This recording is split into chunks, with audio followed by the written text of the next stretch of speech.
আমি তোমাদের একটা গল্প শোনাচ্ছ, গল্প থেকে বুঝে নাও যে আমি তোমাদের কি বলতে চাইছি এবং কেন কথাগুলো বলছি।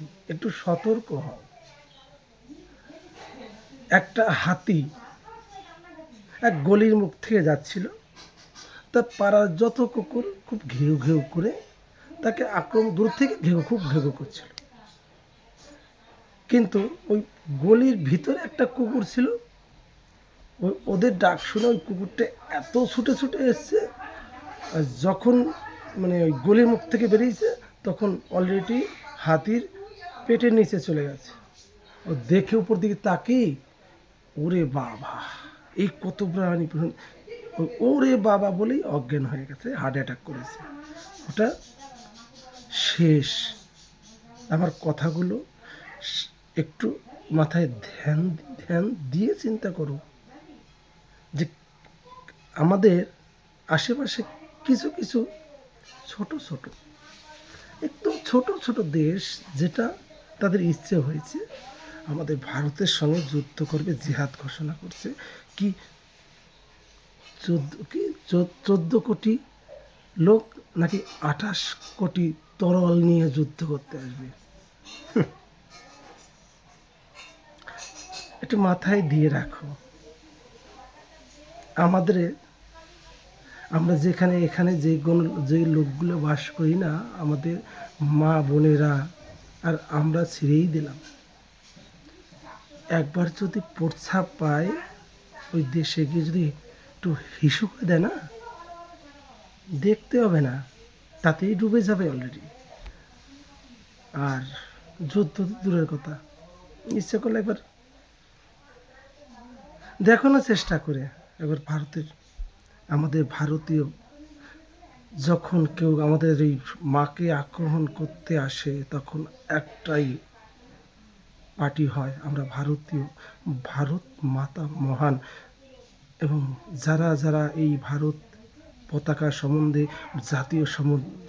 পতাকা জাতীয় সঙ্গীত সম্বন্ধে যারা বিকৃতি করেছ, তারা একটু সাবধান হও, নইলে আখেরে খুব ভালো হবে না।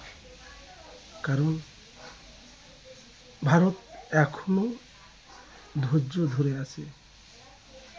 কথাটা মনে রেখো, কান খুলে শুনে নাও কথাগুলো, যে যাদের খেয়ে পড়ে বেঁচে আছো তাদের বিরুদ্ধে জিহাদ ঘোষণা করছে। আর কান খুলে শোনো, এখনো ভারতের মাথা ঠান্ডা রেখেছে। যুদ্ধকর স্বপ্ন কিন্তু এক মুহূর্তের মধ্যে দুঃস্বপ্ন হয়ে যাবে। তা কথাটা একটু মাথায় নেবেন। এইভাবে যদি আপনাদের গায়ে মনুষ্য চামড়া থাকে, পিছনের কথাগুলো একটু মনে রেখো। ইন্দিরা গান্ধী আমলে সেই কথাগুলো মনে রাখো।